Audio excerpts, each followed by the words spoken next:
Bien, buenas tardes a todos y me vais a permitir, porque casi todos yo creo que sois amigos, el que mis primeras palabras vayan dirigidas al pueblo ucraniano, a los que han tenido que emigrar, a los que están allí comportándose de una manera heroica, a las víctimas, pues con el deseo de que esta locura termine cuanto antes y pues el pueblo de Ucrania pueda recobrar su libertad, su independencia y su querer desarrollarse en paz.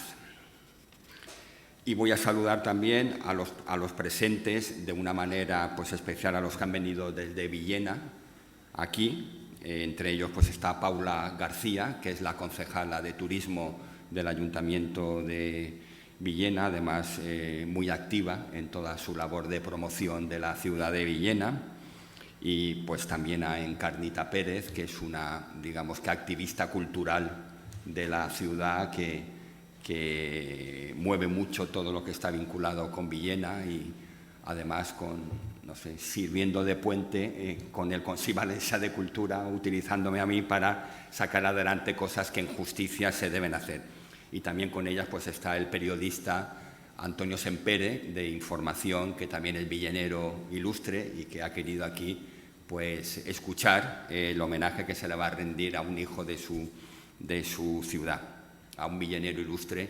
Voy a intentar decir casi siempre villenero y no villenense, porque los de Villena decís villeneros y los de fuera de Villena decimos villenenses, pero vamos, villenero. Bien, también, lógicamente, ahora ya a los que me están siguiendo vía streaming, quiero pues mandar una mención muy especial a María Ángeles Tejedor Reboiro, que es bisnieta de Ruperto Chapí, que en estos momentos desde Madrid está siguiendo esta conferencia, con la que he hablado y además que me ha aportado distintos datos y opiniones sobre su bisabuelo. También desde Valencia se ha conectado la compositora y además concertista, está a punto de estrenar obra en Valencia, que es Ángeles López Artiga, buena compañera y amiga.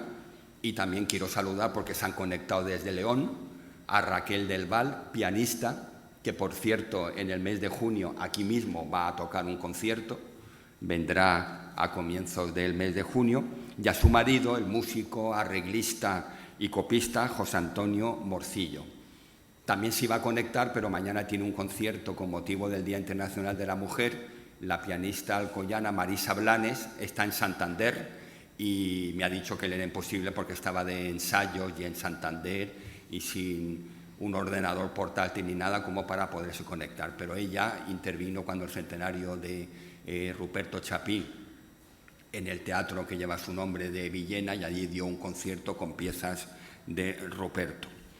Y me van a permitir que sí que dedique en especial esta conferencia in memoriam a mi entrañable amigo Joaquín Navarro García, último biógrafo de Chapí, hijo predilecto de esta ciudad y que murió en febrero del año pasado, hace un año y unos días, cuyos restos además reposan en justicia debajo de los de su admirado Ruperto Chapí en el Panteón de Personas Ilustres de Villena. Ahí está Ruperto, está Joaquín María López, villeneros insignes. Él escribió en el 2010 esta obra que tenemos aquí, que se llama Ruperto Chapí, curiosidades, anécdotas y otras cosas.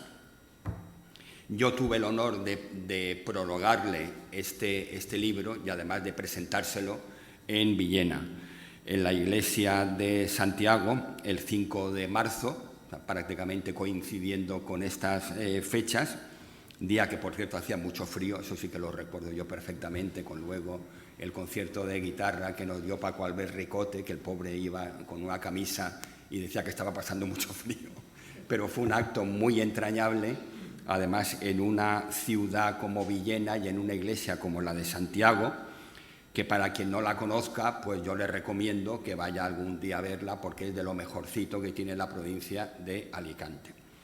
Además, en su campanario había una curiosidad, ahora desde hace 2 años no, como ya me confirmaba la concejala, y es que a determinadas horas, a las 9, a las 12, por ejemplo, en las campanas, pues en vez de tocar la sintonía típica de una iglesia, lo que tocaba eran los primeros compases del preludio de la Revoltosa.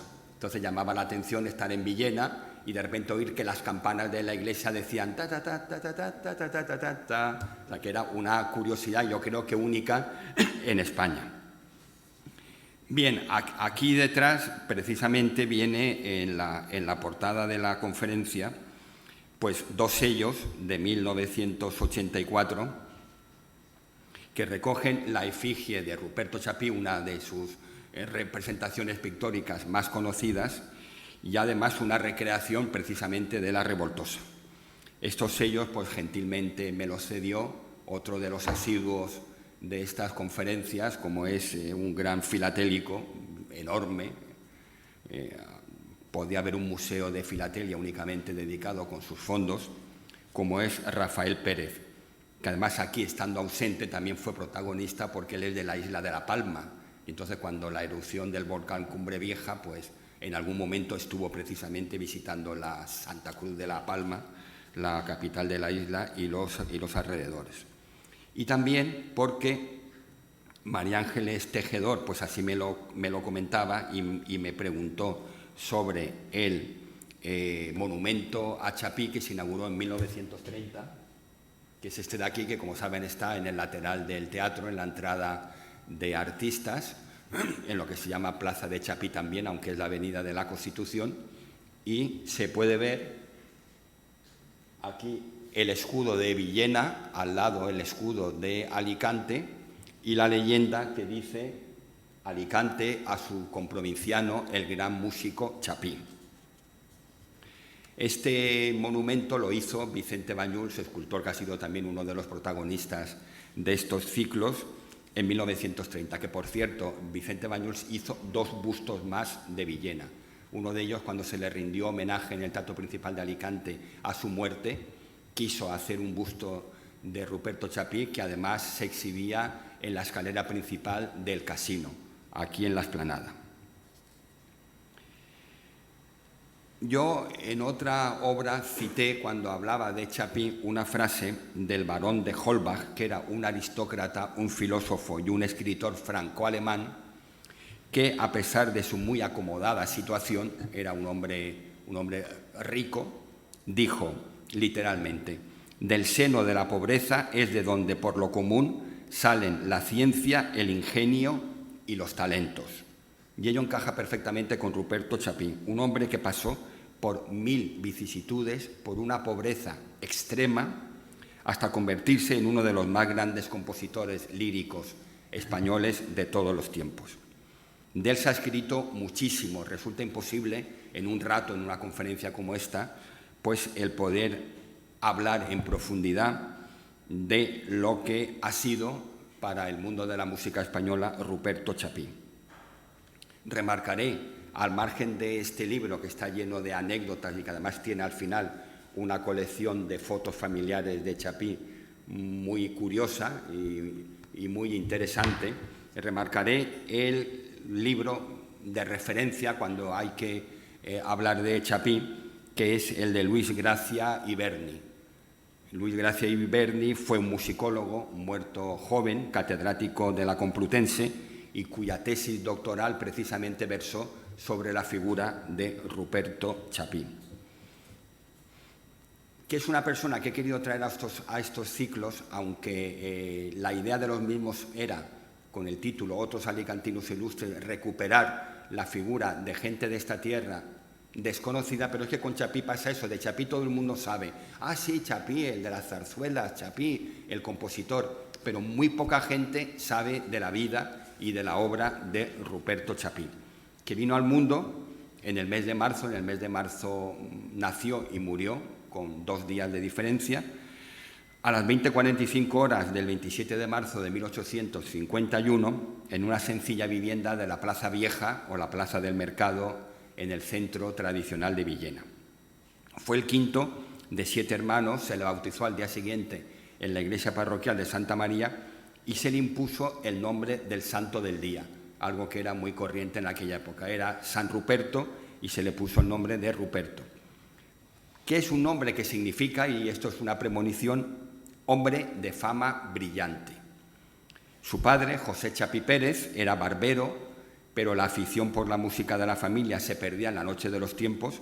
Totalmente autodidacta, tocaba muy bien la guitarra e incluso componía de memoria sin tener estudios de índole musical. Su madre se llamaba Nicolasa Lorente Puche y era 20 años menor que su marido. Y aunque modestamente vivió tan abundante prole, con cierta holgura, sin grandes recursos económicos, pero también sin una pobreza grande. No tenía carencias, entre otras razones, porque al margen del trabajo del padre es que tenían unas pocas taullas de riego en los alrededores de Villena que le proporcionaban pues suficientes cosechas como para poder sobrevivir bien, con holgura. Fue su padre un hombre de activa militancia liberal que tuvo interés por la cultura. Hay que tener en cuenta que en aquella época hacía leer en voz alta a sus hijos libros de diversas materias. Uno leía y los otros iban escuchando. Y llegó además a trabar amistad con su ilustre paisano, el político Joaquín María López, que también ha sido uno de los protagonistas de estos ciclos, que está enterrado en el Panteón de Villeneros Ilustres y que llegó a ser jefe del gobierno, lo que entonces se llamaba presidente del Consejo de Ministros. Los niños de la familia Chapí aprendían solfeo casi a la par que a leer y a escribir, aunque no había un gran nivel musical docente en aquel momento en Villena. Y Ruperto empezó sus conocimientos fijándose en el repaso de las lecciones de los hermanos en la casa, y viendo las dotes que demostraba, su padre tuvo interés en que se pusiera a estudiar muy pronto, a recibir clase. Lo que sucede es que enseguida surgió el drama, que siendo su madre mucho más joven, falleció cuando Ruperto apenas tenía 6 años de edad. Pero él va compaginando sus estudios musicales con los primarios en la escuela superior, sacando unas notas muy brillantes y dando muestra de ser un niño muy formal y muy responsable. A los 7 años y medio ya tocaba el flautín en una agrupación llamada Música Nueva, mientras de un modo intuitivo iba aprendiendo los secretos de las partituras y la composición. La llegada al pueblo de un director para la banda municipal, que fue Higinio Marín, le resultó vital, porque tocó en ella de cornetín y empezó a consolidar aquellos primigenios conocimientos que le eran manifestados, hasta el punto de convencer a aquel músico, a su padre, por las cualidades que observaba en el niño, para que estudiara Ruperto en el conservatorio. A los 10 años ya empezó a dirigir, subido a una mesa, por lo pequeño que era, y porque además le costaba, porque tenía un carácter muy tímido y muy retraído. Y empieza también con 10 años a componer pequeñas piezas. Y ya con 12 instrumentaba para bandas completas y por entonces compuso su primer trabajo. Además, un trabajo para orquesta, una obertura que se llamó Un sueño. De pueblos cercanos, tanto de la provincia de Valencia como de la de Alicante, lo llamaban para tocar, porque fue llamando la atención de la gente. Y, por ejemplo, en Bocairente, que es un pueblo valenciano, pero que está muy cerca de Villena, por la carretera de Cañada, Benejama, Bañeres, etc., en Bocairente se llegó a hacer muy popular y además era conocido por el Chiquet de Villena. Aquellos periplos le fueron reportando algunos modestos dividendos que iba ahorrando porque su obsesión era marchar a Madrid para estudiar. En 1866 ya se encarga de dirigir la citada banda villenense Música Nueva y no para de componer hasta piezas de carácter religioso de una zarzuela en un acto, La estrella del bosque, la primera, pero que está, por desgracia, desaparecida.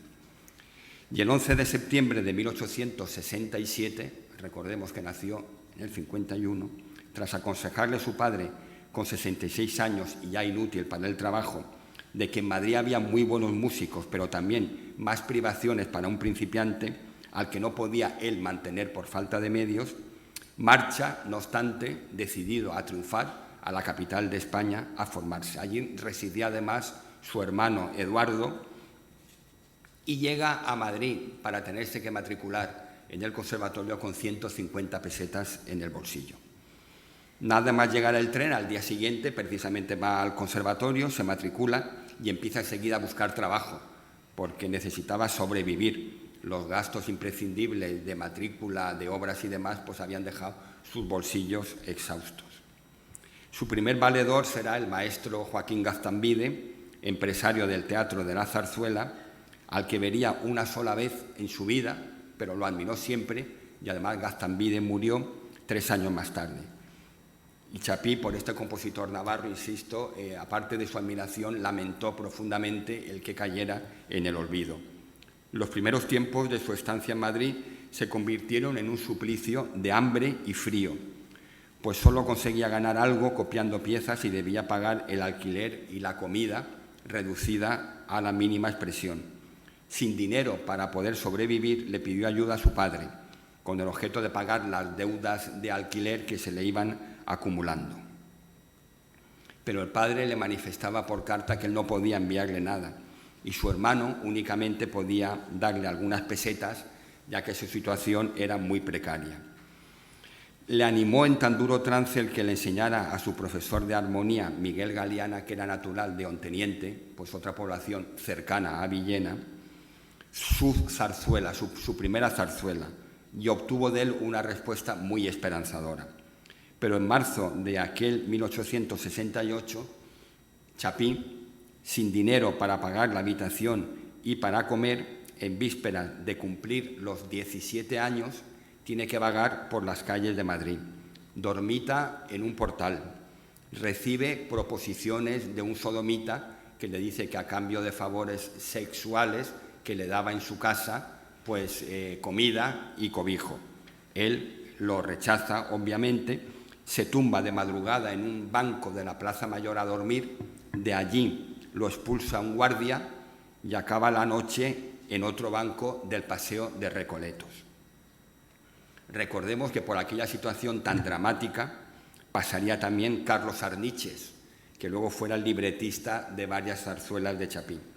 Y todo esto el propio Ruperto lo cuenta en un pequeño libro que se llamó Apuntes sobre mis primeros 25 años y que escribiera estando ya en Milán en 1876. A través de un condiscípulo del conservatorio daba clases de guitarra a un sacerdote enfermo de la Iglesia de la Encarnación, al que no le cobraba, véase también la grandeza de Chapí, porque la situación de este sacerdote era también muy lastimosa y únicamente recibía como recompensa algún vasito de vino. Pero aquel cura al menos lo acogió en su casa y aunque no había para comer, pues le permitía acabar el curso bajo techado.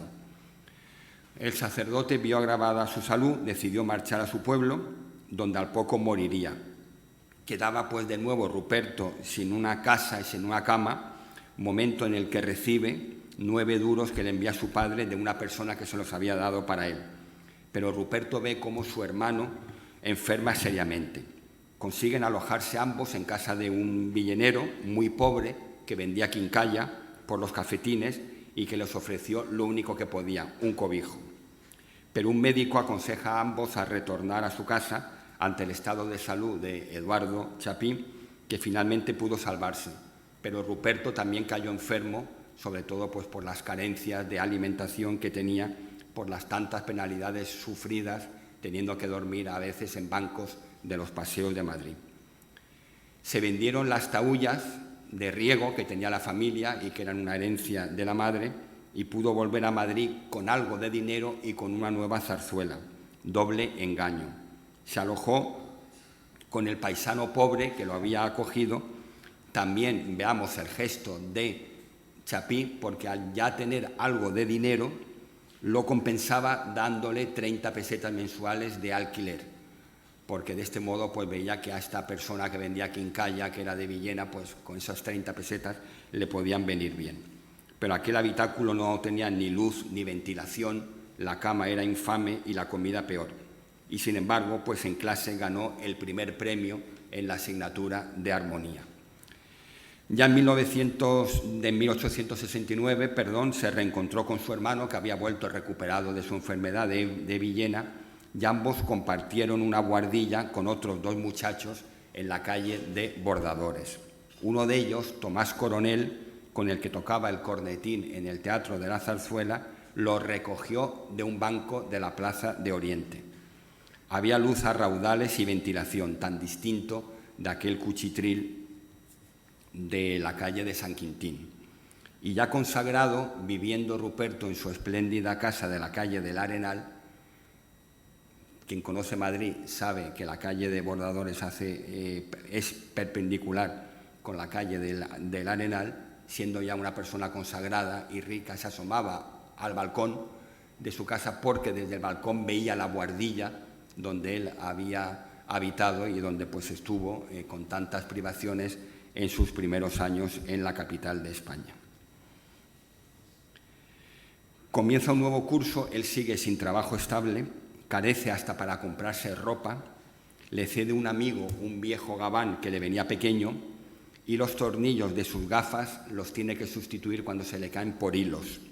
Pero en Chapí, que era un gran estudiante, había un espíritu cada vez más firme en terminar la carrera y lucha contra viento y marea para lograrlo.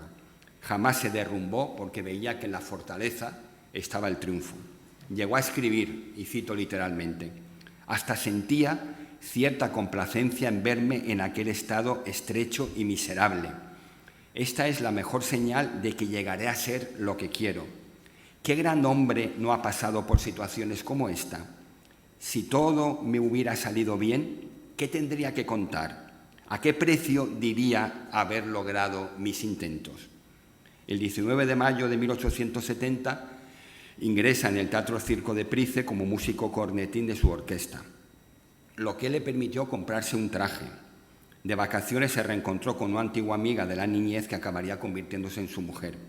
Y vuelto a sus estudios, le satisfizo el tener como profesor al ilustre maestro Emilio Arrieta, que será determinante en su carrera y que después, cuando ya había conseguido cierta fama Ruperto Chapí, llegó a decir: «Cuando Chapí estuvo como alumno en mi clase de composición, me quedé maravillado del muchacho alicantino, al comprobar que llevaba unos furores revolucionarios en el arte que daban espanto».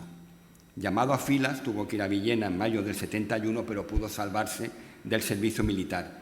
Vio a su padre muy decaído y el abrazo que le daría en el tren sería casi el último. Y Chapí no pudo cumplir la promesa que le hizo a su padre de llevarlo a conocer Madrid como un señor. Ese año compondrá otra zarzuela que tituló Abel y Caín. Pero las privaciones seguían hasta que en abril de 1872 logra por oposición la plaza de músico mayor de artillería con solo 21 años. Por fin un sueldo fijo y como director de una banda.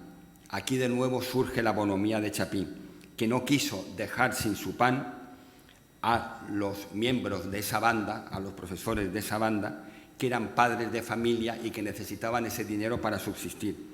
Y todo ello porque había quien le presionaba con lisonjas, pues casi chantajeándolo para que entrara a formar parte de esa banda. Y él dijo que no iba a dejar sin su pan a los profesores que eran padres de familia. Se enfrentó con los que llamó algunos miserables que, valiéndose de los medios más indignos, han estado luchando por desacreditarme. Cuando no conseguía aquellos que iban a pedir que formara parte de esa banda sus propósitos, entonces se dedicaron a desacreditarlo. También cosa, por desgracia, muy habitual en nuestra tierra. En ese mismo año culmina sus estudios, obtiene el primer premio fin de carrera que compartirá con Tomás Bretón, un compañero suyo en el Price y luego también, como todos sabemos, pues muy afamado compositor, con zarzuelas tan conocidas como La verbena de la Paloma.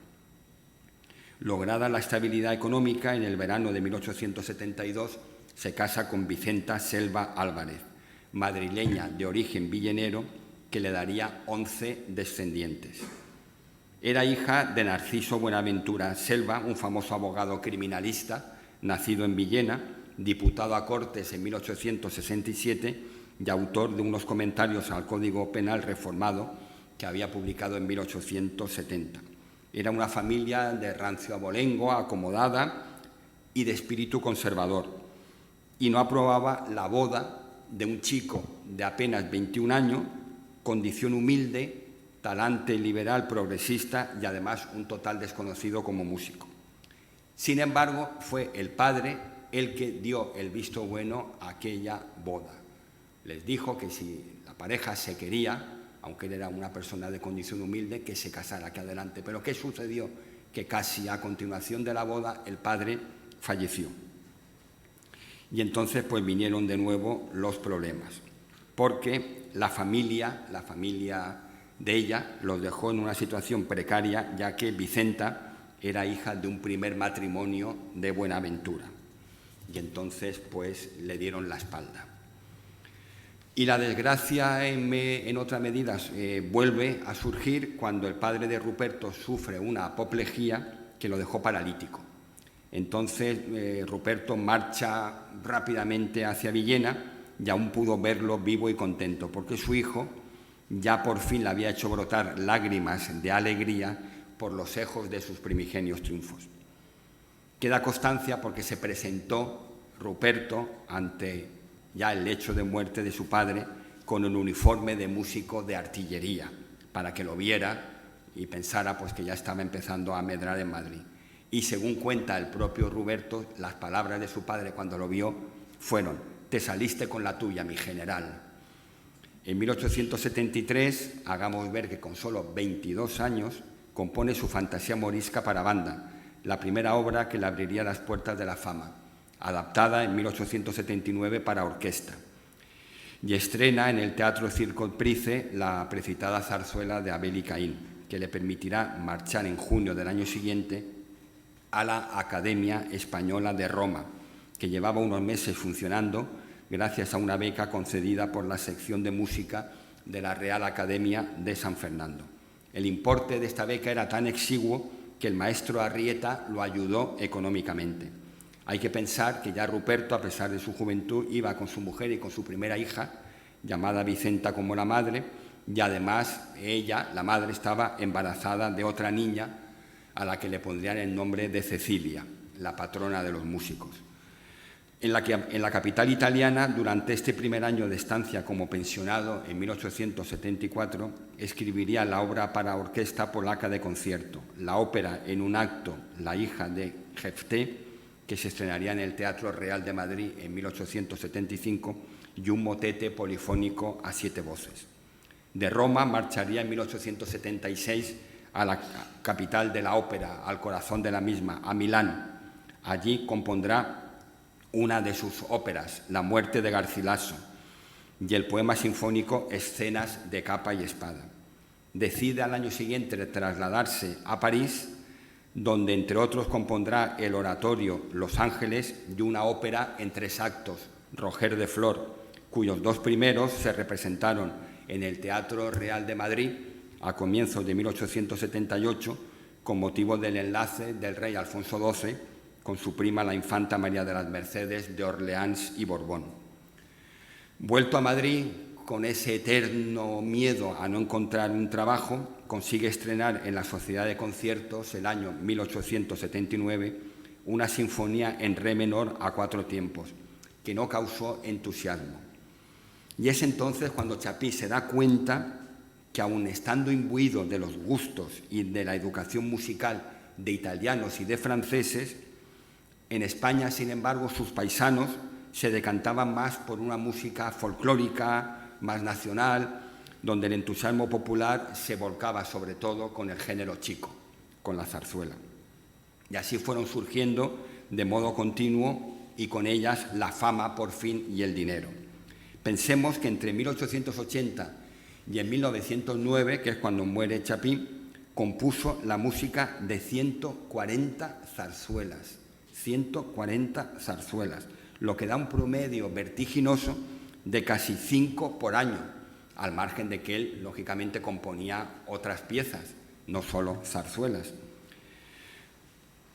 Son tantas, porque hubo muchas más en conjunto, que resultaría imposible el aquí citar pues, ni siquiera las 20 o 30 más conocidas, pero por orden de estreno voy a citar La Tempestad, El Milagro de la Virgen, La Bruja, El Rey que rabió, El Tambor de Granaderos, La Revoltosa, Curro Vargas, La cara de Dios y El puñado de rosas, estas dos últimas, ambas con libreto de Arniches, La patria chica, etc.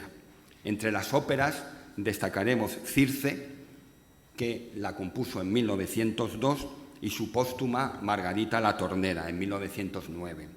Y ambas tuvieron connotaciones dramáticas, pues coincidiendo con el estreno de Circe en 1902, muere su hija mayor, mientras que dirigiendo ya enfermo y con fiebre alta la sexta representación de Margarita la Tornera, al mes de darla a conocer, fallece. En el delirio de la enfermedad iba tarareando la zarabanda de Margarita y sus últimas palabras fueron, a la par que movía los brazos en actitud de dirigir, así, así, ahora. Había sufrido un ataque gripal que le elevó la temperatura a 40 grados y le hizo sufrir unos dolores de cabeza que lo dejaban sordo. Sin recuperarse, y en pleno invierno además todavía, pues volvió a dirigir la orquesta y recayó. Entre delirios y momentos de lucidez en los que recordó su infancia y la miseria de cuando era estudiante, falleció el 25 de marzo de 1909 de una, según consta en el certificado de defunción, literalmente pulmonía gripal. Lo hizo en su casa de la calle del Arenal número 20, que ya se pretendió entonces que cambiara su nombre por calle del maestro Chapí. Le faltaban solo 2 días para cumplir únicamente 58 años. Y en este tiempo, desde 1863 hasta su muerte, compuso, a lo largo de 46 años, 168 zarzuelas. Las he contado porque he buscado toda la relación íntegra de la producción de Chapí. Al ver tantas zarzuelas he tenido la paciencia de una a una ir contándolas todas y me salen 168 zarzuelas, lo que da una media de cerca de 4 al año. Luego veremos además con la rapidez con la que componía. Además, lógicamente, compuso óperas, compuso operetas, música orquestal, música para banda, música de cámara, piezas para piano, etc. Su entierro, casualmente el día de su cumpleaños, supuso una impresionante manifestación de duelo, presidida por el ministro de Instrucción Pública y Bellas Artes, Faustino Rodríguez Sampedro. Acudió una ingente multitud de personas, entre ellas políticos, músicos, literatos y actores. Cuando pasó la comitiva fúnebre por los teatros Eslava, Real, Zarzuela y Apolo, porque así quisieron que el féretro con los restos de Ruperto Chapí discurriera por delante de los grandes teatros madrileños que habían estrenado obras suyas, de cada uno de ellos salieron coronas de flores que las iban depositando en su honor. Y como dice la pianista alcoyana Marisa Blanes, de la que antes ya he hablado, Ruperto Chapí luchó más que amargamente por la ilusión de una ópera nacional, sin premio alguno a sus denodados esfuerzos por conseguirla. Tenía una enorme facilidad para componer sobre el papel. En una sola noche hizo Las hijas del Cebedeo, en el tren que lo llevaba de Fuenterrabía, donde solía veranear, a Madrid, La patria chica. Y es que además hay que tener en cuenta que en su estancia, en su alcoba, aparte de la cama, tenía un piano mesa.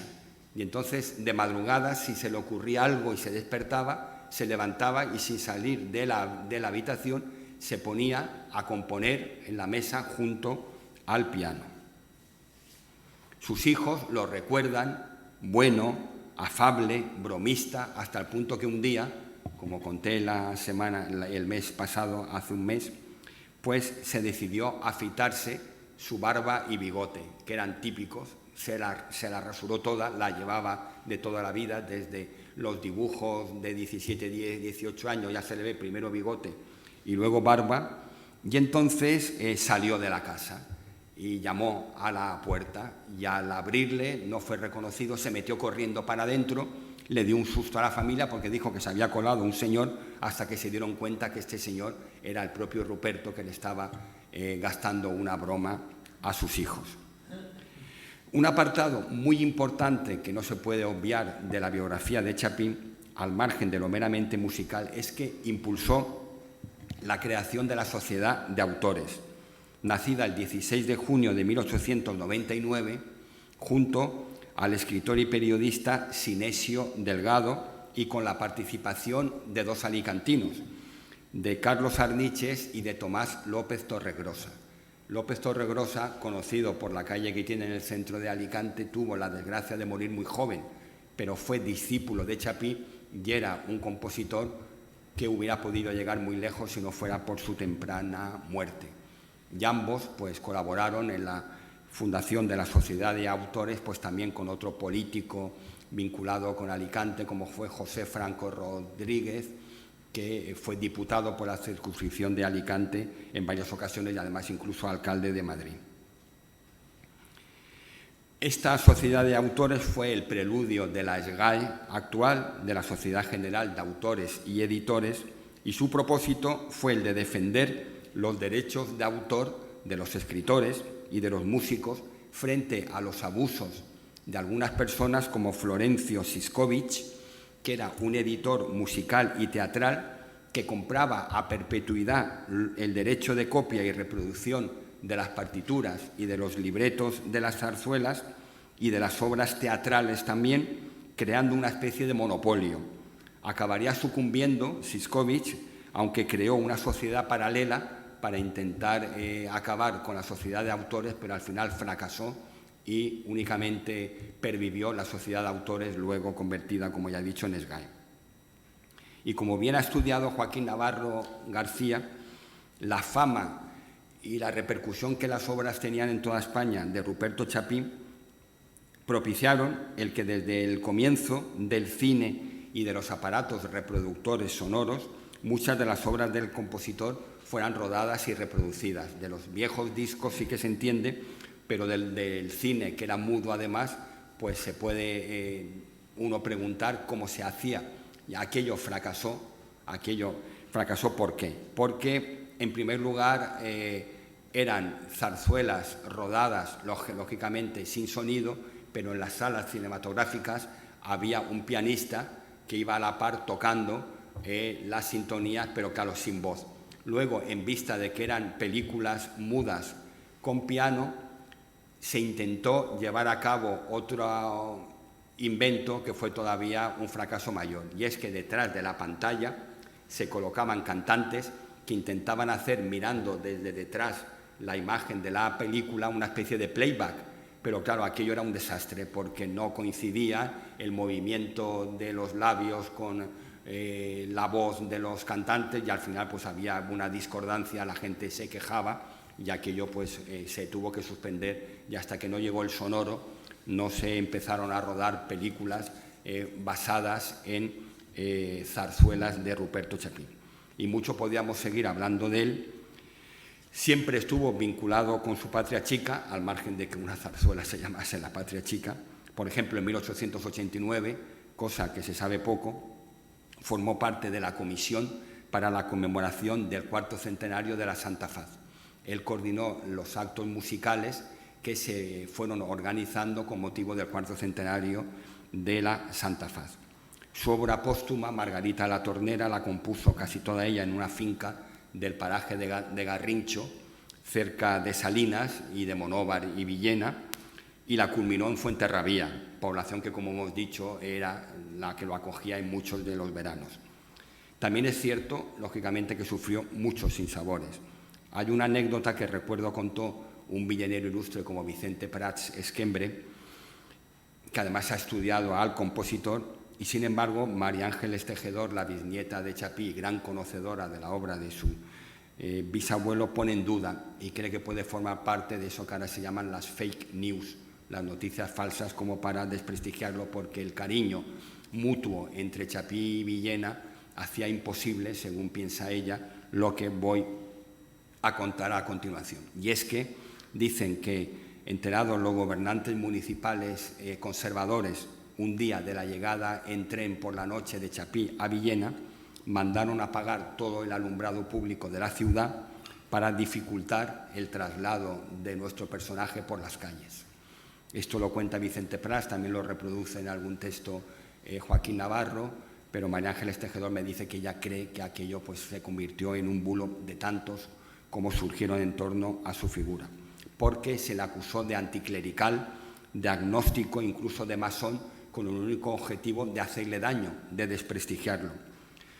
Su padre sí que fue un activo liberal, lo mismo que él, pero él curiosamente dejó escrito, y parece que en estos tiempos pues puede llamarnos la atención, en los apuntes aquellos de 1876, lo siguiente: soy y he sido siempre muy amigo de la paz, la tranquilidad, pero confieso que en el terreno pacífico de las ideas, mis instintos, lo mismo en arte que en política, son revolucionarios. Y hago una cita literal. La verdad es que en aquel siglo XIX y comienzos del XX, pues le tocó vivir una época de la historia de España tremendamente convulsa. Hay que pensar que hubo gobiernos de corte absolutista, revoluciones liberales, república, restauración monárquica, etc. En cuanto a la cuestión religiosa, es incierto lo que se le imputa en estos famosos apuntes biográficos que tanto sirven, porque están escritos por él mismo, para saber lo que él pasó en la primera etapa de su vida. Dice lo siguiente, mostrando ese temor que ya he citado con anterioridad a volver a España y no tener un trabajo estable con el que mantener ya a su mujer y a sus dos primeras hijas. Y entonces él cuenta, y también cito literalmente: ¿y si no encuentro ese trabajo? Este pensamiento me intranquiliza frecuentemente, pero tengo esperanzas de que Dios no me abandonará en los momentos más supremos. De todos modos, cúmplase su voluntad. Por lo que respecta a la masonería, jamás se le ha encontrado vínculo alguno con la misma y no figura en ninguna lista de logias ni en ninguna relación de masones insignes de la época, que los hubo y muchos, además. Sí lo fue su amigo y compañero Tomás Bretón. Uno de sus hijos contó al escritor alicantino Gonzalo Vidal Tur que sus músicos favoritos, los músicos favoritos de Ruperto Chapí, fueron Wagner y Beethoven, y de los españoles Gaztambide y Barbieri. Como curiosidades familiares, digamos que su nieto, Enrique Casal Chapí, fue compositor, director de orquesta y fundador en su exilio de Santo Domingo de la Orquesta Sinfónica Nacional de la República Dominicana. Y su consuegro, Amalio Fernández, que era suegro de Margarita Chapí, casada con su hijo Pablo, fue un gran escenógrafo del Real y de otros teatros de España, de Cuba, de México, de Argentina y de Estados Unidos. Y pensemos, un español de aquella época, Amalio Fernández, que llegó a construir decorados para producciones de Hollywood. Y precisamente estando en Hollywood murió en la ciudad de Los Ángeles, a la que pertenece Hollywood. Y ello pues también yo creo que bastante desconocido, y me lo ha aportado su bisnieta María Ángeles Tejedor. Y el hijo de Amalio Fernández, Pablo Amalio Fernández Landero, es decir, el yerno de Ruperto, fue un compositor de música ligera, conocido por sus versiones de la famosa canción popular mexicana Cielito Lindo. En su ciudad natal tiene Chapí un gran monumento en el parque de su nombre, obra que culminara en 1947 el famoso escultor local Vicente Navarro Santa Fe, que es autor también, y esto cuando yo lo he contado hay gente que se sorprende, del oso y el madroño que está en la Puerta del Sol de Madrid, que es un símbolo de la ciudad, y allí pues este oso y madroño, esta escultura pues está hecha por el mismo villenero que hizo el monumento a Chapí frente al teatro de su nombre. Este conjunto escultórico se encuentra, como he dicho, frente al Teatro Chapí, que fue inaugurado en 1925 y que volvió a abrir sus puertas en 1999, tras una profunda rehabilitación. Y ya hubo en 1885, aquí saca una foto en su libro Joaquín Navarro, un teatro circo Chapí en Villena. En la casa donde naciera hay una placa conmemorativa, hoy en día sede de la comparsa de cristianos, y se encuentra en el centro, muy cerca del ayuntamiento. Alicante rotuló a su muerte la Plaza Macedonia, aquella donde se encuentra el teatro principal, como ya hemos dicho al comienzo, y que aquí tenemos el monumento, Plaza de Ruperto Chapí, y el teatro le rindió un homenaje haciendo al efecto, como también he comentado, un busto que se exhibió en el casino, en la escalera principal, el mismo autor de esta escultura en piedra que tenemos detrás, Vicente Bañuls. Ignacio Ramos Altamira, que es un asiduo de estas conferencias, viene prácticamente a todas, pero está fuera de Alicante, está lejos, y me ha dicho que se iba a conectar por streaming, bisnieto, como todos sabemos, de Rafael Altamira, que lo tenemos aquí presente, me mandó la portada del Diario de Alicante del 6 de mayo de 1909, pues semanas después de la muerte de Ruperto Chapí, donde su bisabuelo escribió un largo artículo a 2 columnas, que lo tengo aquí, que se titulaba En el homenaje a Chapí. Lo escribió el 25 de abril en Oviedo, de cuya universidad, teniendo 43 años, era ya catedrático de Historia General del Derecho. Y es que el padre de Rafael Altamira fue músico mayor del Regimiento de Infantería Inmemorial del Rey número 1, compositor y profesor de música en el Colegio Politécnico de San José, y además fue, junto con Chapí, jurado de un certamen musical, y de ahí se conocían. Sería muy largo, obviamente, pues el poder leer este artículo, además está en una letra minúscula, la reproducción sacada a través del ordenador, pero sí que quiero al menos citar lo que dijo Rafael Altamira. Con su amistad me honró Chapí, y me honró de un modo amable y de una delicada manera que para siempre me ligó a él. Fueron lazos de una profunda gratitud. Quizá ninguno de los que aquí estén oyendo estas palabras mías recuerde el hecho, pero de mi memoria y de mi corazón nunca se borrará el que hubo un día en que Chapí, en el mismo Alicante, al alzar su copa en el brindis de un banquete, derramó sobre la blanca cabeza de un anciano.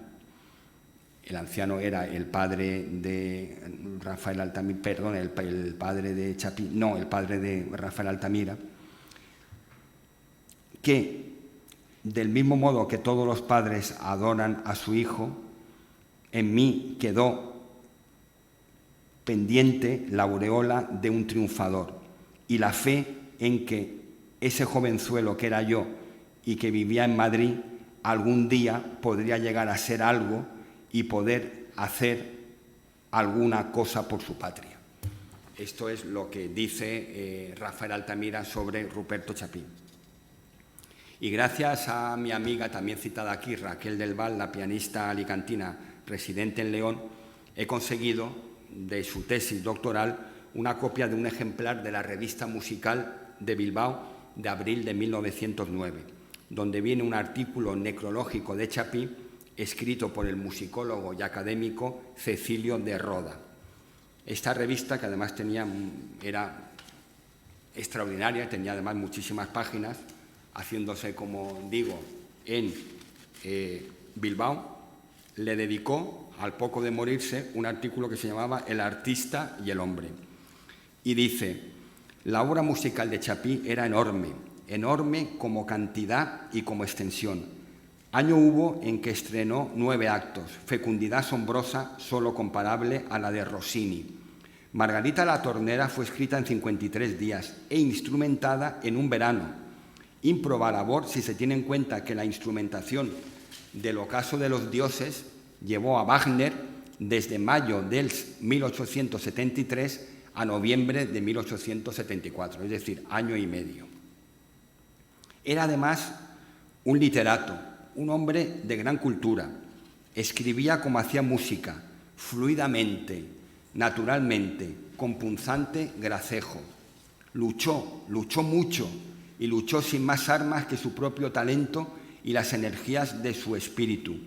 Jamás aduló a nadie, nunca fue a buscar en reclamos periodísticos, en compromisos particulares, el apoyo para subir un escalón. Nunca quiso y nunca pidió que se recomendaran sus obras. Tuvo enemigos, quien que llega a la cima no los tiene, y con ellos luchó como luchaba en la vida, con dureza, con bravura, no desperdiciando medio hasta agotarlos y rendirlos. Si en las alternativas de la pelea la suerte se declaraba en algún modo contra él, ni su sonrisa desaparecía, ni su buen humor se empañaba. Pues así es como se citaba Cecilio de Roda a Ruperto Chapí al poco de morir. En la fachada de la casa donde falleciera, en la calle Arenal número 20, hay una lápida que dice: a Ruperto Chapí, gloria y honor de la música española, murió en esta casa el 25 de marzo de 1909 el Círculo de Bellas Artes. Madrid le dedicó un paseo y la Sociedad de Autores Españoles le erigió un monumento de buenas proporciones en el Parque del Retiro, cuyo autor fue en 1927 el afamado escultor tarraconense Julio Antonio. El compositor alicantino Rafael Rodríguez Albert, cuya hija Beatriz también es una asidua veedora vía streaming en diferido de estas conferencias, pues estrenó el 11 de mayo de 1951, coincidiendo con las fiestas de San Isidro de Madrid, en el Palacio de la Música y bajo la dirección de Ataúlfo Argenta, su obra para orquesta titulada Homenaje a Chapí, Preludio escénico.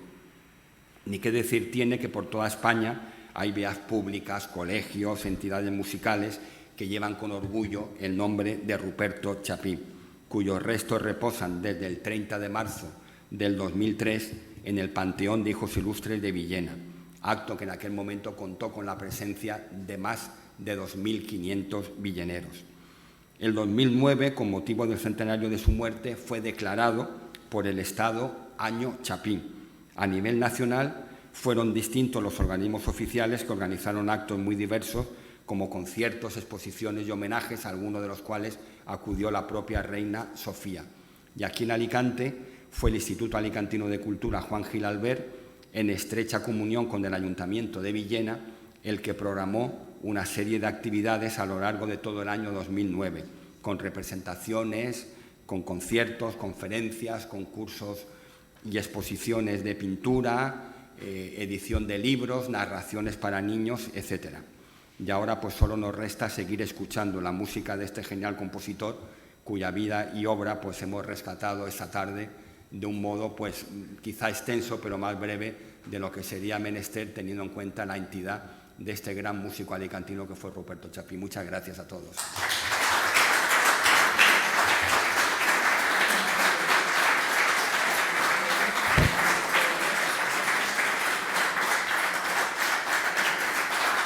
Gracias.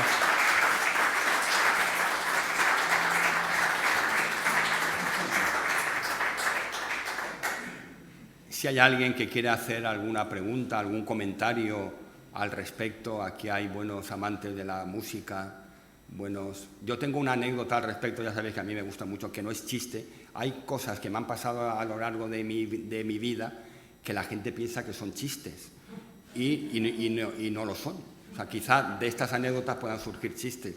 Y lo digo porque aquí hay presente algún buen melómano y en cierta ocasión una persona, digamos que no muy conocedora de la música, ante un concierto en el Hada, y al yo decirle, es que tú eres melómano, me contestó, yo soy más de sandía.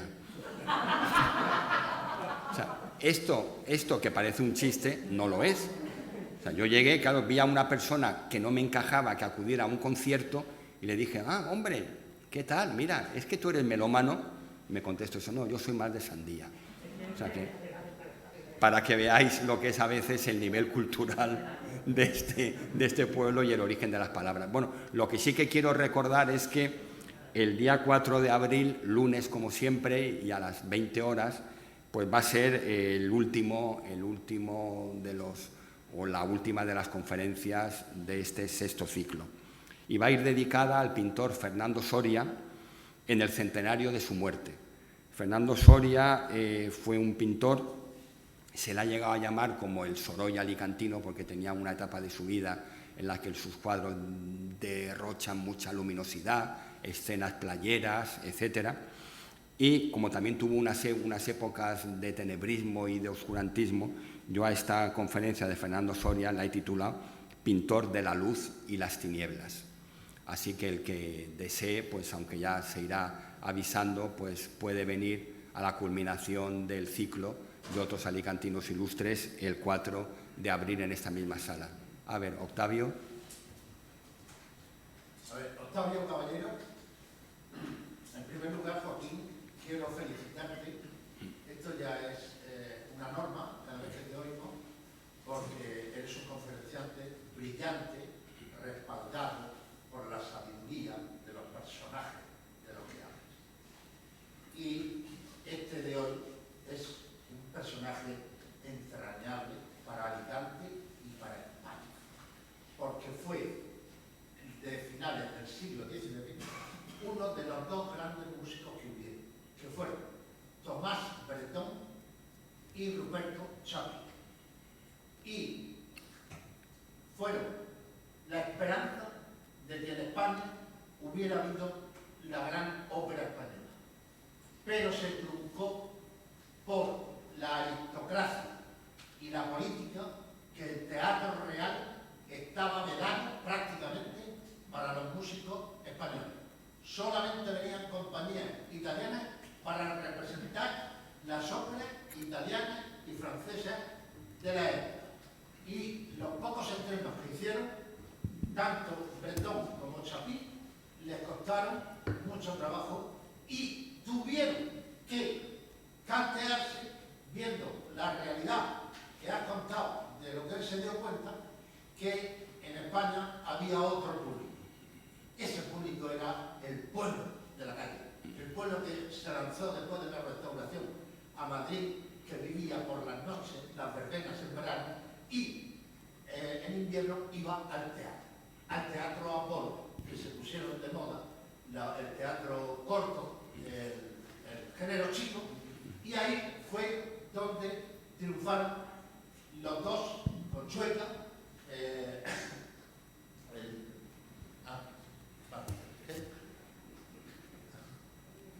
Vale.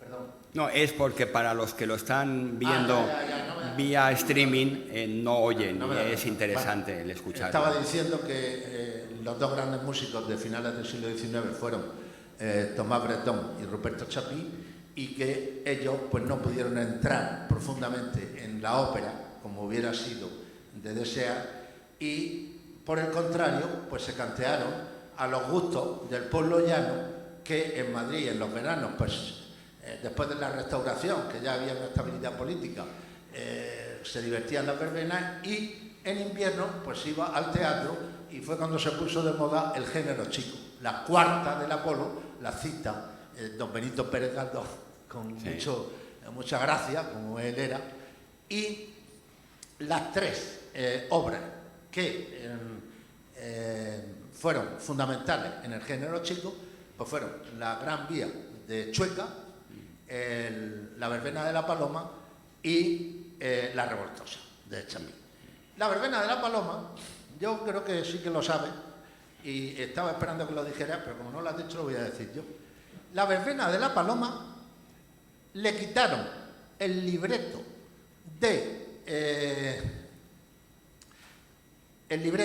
que lo tenía Chapí encima de su piano, fueron un día y se lo quitaron. Se lo habían encargado, era el de la Vega, Ricardo de la Vega fue el que escribió el libreto de la Verbena de la Paloma. Y el que estaba llamado a escribir la música fue Ruperto Chapí. Pero, precisamente por las gestiones y por las campañas que él estaba haciendo en defensa de los autores de España, que fue en el año 90 y tanto, 93 creo que fue, cuando se estaba gestando la sociedad de autores, el empresario se enfadó y le quitó el libreto y se lo dio, como no se lo iba a dar a Tomás Bretón, claro, ese era el único que tenía capacidad para hacerlo. Y Tomás Bretón, que era más de ópera, porque escribía, igual que Wagner, los libretos y la música, pues escribió La Verbena de la Paloma, que él no estaba en eso, y le salió una joya. Y tengo que decir una cosita más. Estas obras vienen registradas en muchos libros de ópera de autores extranjeros. De ópera, que es una satisfacción el ver que junto a los libretos y a las óperas famosas de Verdi, de Puccini y de Wagner, que aparezca por allí Bretón con La Verbena de la Paloma y Chapí con la revoltosa. Eso es lo que quería decir. Muchas gracias.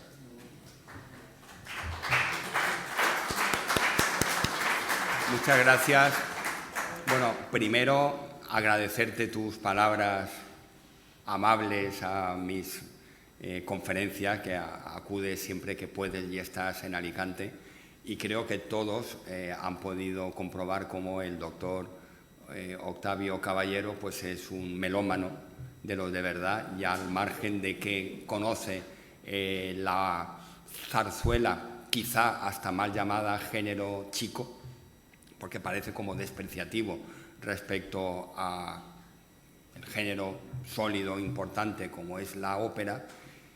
Es cierto que hay muchos extranjeros que cuando descubren la zarzuela se sorprenden, porque la consideran que es una especie como de opereta distendida para pasar el rato. Y además estas palabras, que yo también pues agradezco, vienen de una persona como Octavio Caballero, que es un gran amante de la ópera, pero hasta el punto de que él pues ha escuchado óperas desde Sydney en Australia pues hasta la Arena de Verona, la Scala. Es decir, es una persona muy amante de la ópera y que además en distintos lugares del mundo ha estado presente escuchando precisamente óperas. Así que pues es todavía más gratificante el saber que una persona del conocimiento musical de Octavio Caballero pues haya valorado la conferencia y haya además dado pues esta serie de informaciones precisas y exactas, y que además pues algunas de ellas es que resulta imposible el poderlas reproducir. Sería muy largo el hablar pues de lo que hemos dicho de Siskovich, porque en aquella época hasta Benito Pérez Galdós, que lo ha nombrado, llegó a ser uno de los dependientes de Siskovich, de los que casi estaba atado de pies y manos, porque él, en una época en la que escribir pues era también llorar, ¿qué es lo que hacía? Ofrecerle a escritores que sabía que eran de prestigio, quedarse con los derechos de autor y de reproducción ad eternum vitae, tanto de obras musicales como de obras literarias, a cambio de un dinero que era superior al que se solía dar, pero que garantizaba al menos una estabilidad. O sea, era aquello de que prefiero tener muchos pocos a tener unos cuantos muchos. Lo que pasa es que esa sociedad de autores bis que creó y en la que precisamente estaba Benito Pérez Galdós, pues fue al traste, y al final quien venció fue Ruperto Chapí con Carlos Arniches, con Tomás López Torregrosa, etc.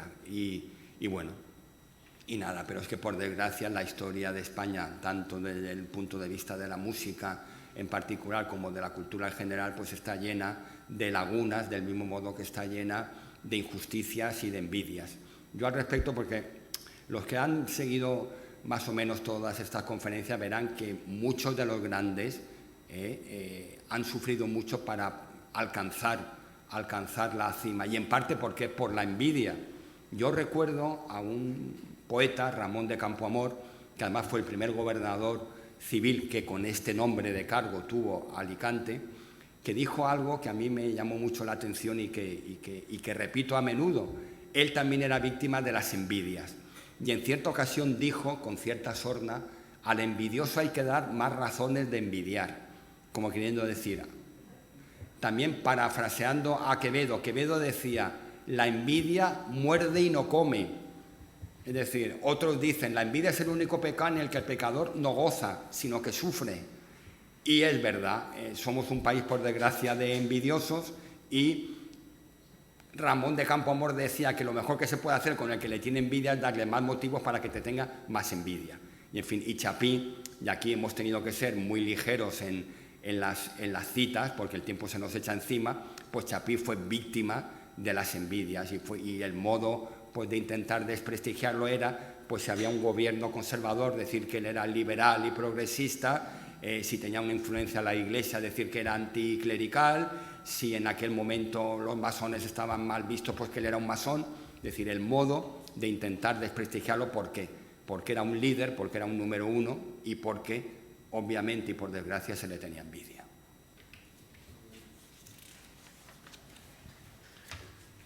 Pues nada, si no tenéis nada más, agradezco a los que vía streaming nos han seguido, a la representación insigne de Villena que ha venido hoy aquí y que tengan un buen regreso a su ciudad, y a todos, pues bueno, esperaros el mes que viene, que será el último de este sexto ciclo. Y nada, muchas gracias a todos.